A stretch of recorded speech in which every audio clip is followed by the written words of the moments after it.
Pastor Dave preached a sermon yesterday morning on the subject of incontinence. Incontinence is an inability to control oneself and, as Pastor Dave pointed out, when in reference to our moral condition, it is inexcusable and something that can be fixed. King Solomon is a perhaps surprising example of incontinence. Solomon was known for some tremendous things, such as being the wisest man that ever lived, being wealthy, and building God's temple.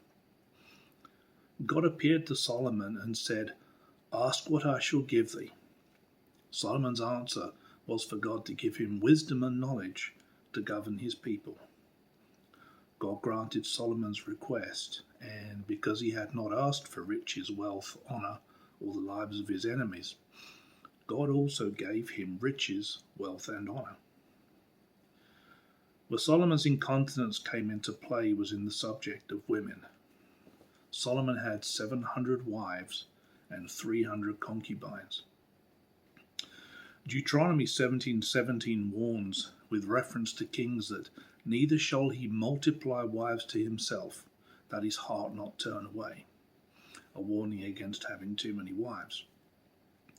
And Deuteronomy 7 also warns against taking wives from specific lands, as they will turn you away from following the Lord and lead to worshipping other gods.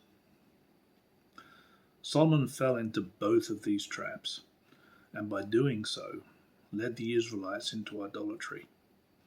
He didn't just build a beautiful temple for the Lord, but also built many high places for worship of other pagan gods.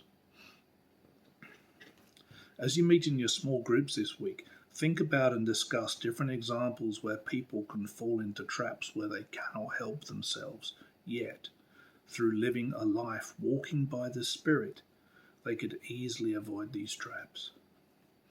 God bless you all.